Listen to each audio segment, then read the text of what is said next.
In 2022, a 911 dispatcher in northern Oregon received a call from a teenage boy lost in the woods. At first, it sounded like a normal rescue situation, but before the call disconnected, the boy whispered something that reportedly disturbed everyone in the dispatch room. He said, "Keeps pretending to be my friend." His body was never found. 18-year-old Tyler and his friend Mason drove into the forests outside Mount Hood, Oregon, during summer break. The trip was supposed to be simple, just camping for one night near an abandoned fire road locals barely used anymore. People online claimed the area was haunted. Old stories about hikers disappearing, voices in the trees, figures watching campsites at night. Tyler thought it was fake. At around 11 p.m., the two boys sat near their campfire drinking beer while the forest around them became completely silent. No insects, no wind, nothing. Then Mason suddenly asked, "Do you hear that?" Far away between the trees, someone was whistling.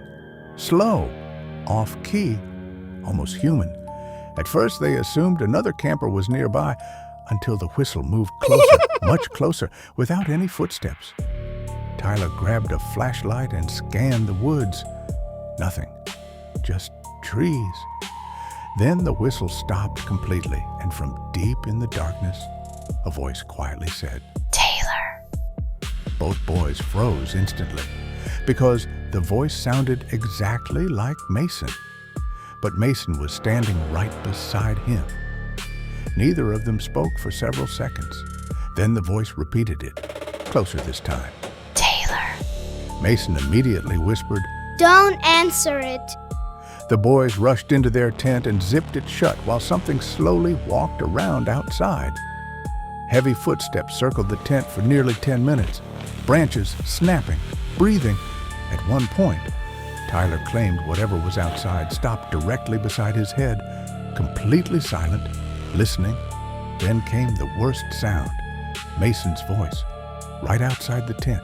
"Taylor, let me in." Tyler stared at Mason in horror because Mason was still sitting beside him inside the tent. Both boys heard it again. "Taylor." Slow scratching suddenly dragged across the outside fabric, long nails, moving gently around the tent. Tyler finally grabbed his phone and called 911.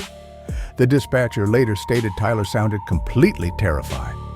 During the call, officers told the boys to stay inside the tent until help arrived. Then the dispatcher asked an important question. "Can you still hear the person outside?" Tyler answered, It's not outside! There's not outside! There's no one. It's not outside anymore. The call disconnected seconds later. Police reached the campsite almost 40 minutes later. The fire was still burning. The tent was ripped open from the inside. Mason was found hiding nearby in shock. But Tyler was gone. No footprints, no blood, no signs of an animal attack. Nothing. Mason reportedly told police one detail he refused to repeat publicly afterward because, according to him, while they were hiding inside the tent, he looked toward the trees for just a second and saw Tyler standing between them, smiling.